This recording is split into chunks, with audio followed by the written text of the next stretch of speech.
Good local time, everyone. I'm Audrey Tang, Taiwan's digital minister. It is a genuine joy to be with you at the Forum Offene Stadt and share some ideas around open governance. Any discussion of governance inevitably involves many stakeholders, many moving parts. Today, I will focus on how the Taiwan model can harness the power of digital collaboration and promote the well-being of citizens around the world.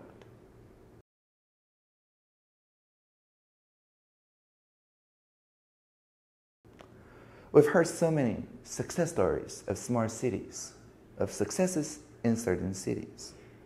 But I wish to remind everyone that if we focus instead on smart citizens, then we can collaborate in the people-to-people ties and relationships in advance so that many cities and many countries can develop and prosper as one in a short period of time. This alliance of like-minded cities and citizens greatly improve efficiency of learning and promotion. And the key to this collaboration, I believe, is public code.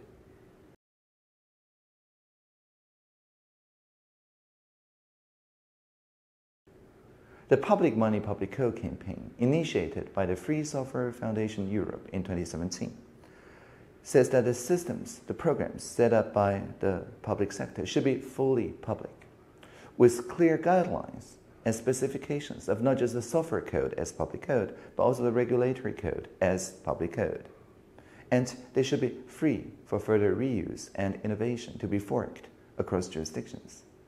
And this concept, if applied on the scale involving cross-country, cross-city collaboration, is likely to deliver a tremendous outcome and real benefit to the people. In recent years, we all know the X-Road transnational case jointly maintained by the governments of Estonia, Finland, and Iceland. All parties involved in the ecosystem are free to use their own services on top of it. So not only can citizens more easily apply for subsidies, updating driver's license, and so on, but when a jurisdiction discovers a problem, the corrections, the feedback is immediately enjoyed by all in the ecosystem synchronously.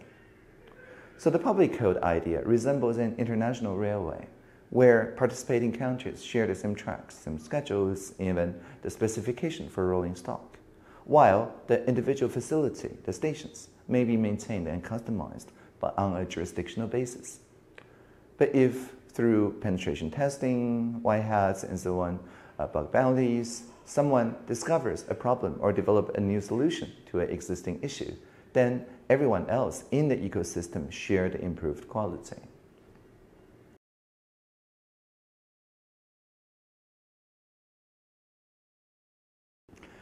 However, although I think we all agree that a democratic ecology of symbiosis, sharing co-creation is good, but it's necessary to establish a rough consensus, good enough consensus among the participating public service, the career public service. The psychology needs to adapt. We need to work with the public servants so that the collaborative open source movement can move from just the private sector, which has long been using the open source methodology for free reusable components, into the public code, which is the public sector equivalent. The systems of various units currently in the public sector are hindered by different vendors, different specifications, and if they encounter issues, it's difficult for other vendors or other departments to immediately offer their support. And if this cannot be achieved in a single country or a single city, what are the chances in multiple countries and cities?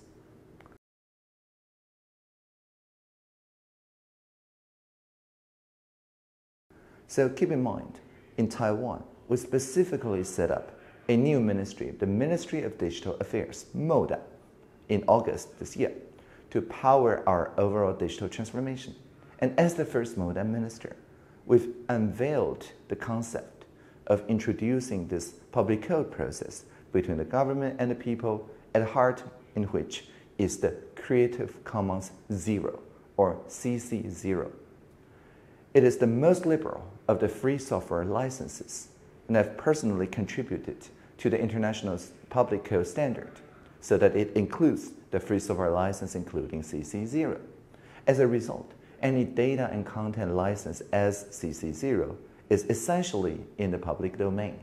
And so the private sector may also freely reuse it in their ecosystem, and our contents and programs from MODA can be released and shared with partners throughout the democratic world, regardless of our copyright definitions and regimes.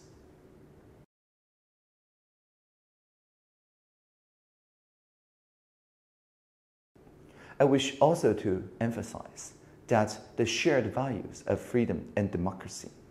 Digital technology by its very nature is a force of amplifying ideas to improve people's quality of life based on those ideas.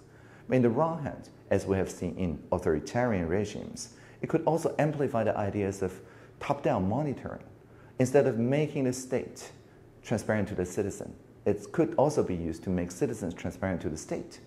So at this moment, there is this battle between digital authoritarianism and digital democracy. We must turn this passivity into activism and co-create this new paradigm of collaborative governance. And this requires all proponents of freedom and democracy to come together and ensure victory safeguarding our liberal societies for generations to come. And we in Taiwan are literally in the front line, standing firm in the face of authoritarian expansionism.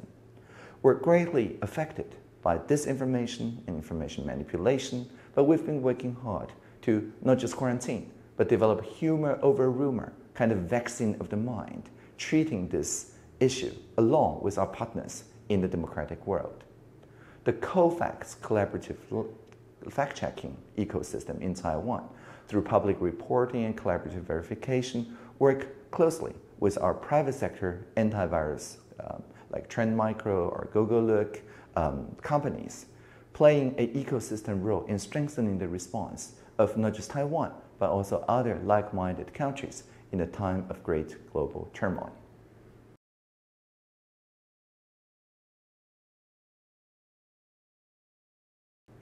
And finally, I wish to emphasize the importance of civic engagement.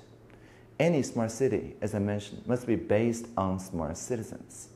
A government must trust its people to come up with ideas and express views on policy reform at any point in their day-to-day life in a continuous democracy. In all participating countries, I believe, government decision-making process must become transparent so the agenda-setting power is shared with the people. Through the collaborative tools, the scattered public opinion can be corralled into an effective and evolving people-public-private partnership.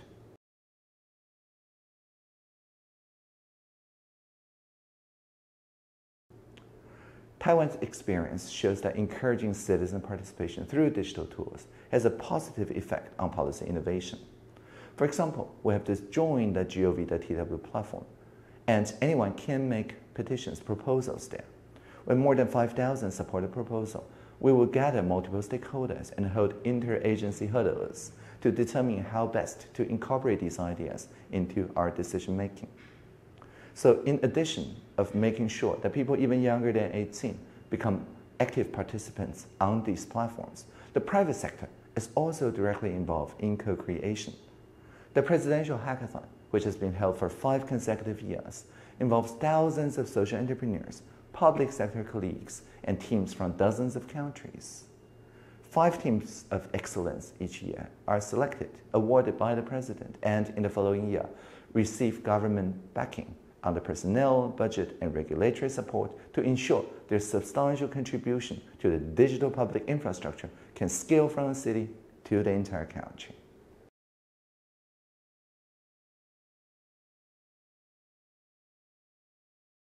In short, co-creating digital progress is based on the spirit of active participation, co-creation, and collaborative benefit. If we can all work together through the sharing of public code, we will most certainly create a better life and future for the world over. And finally, I wish all participants in this conference an enlightening and productive experience filled with peace and prosperity in the plurality. Thank you all for listening. Live long and prosper.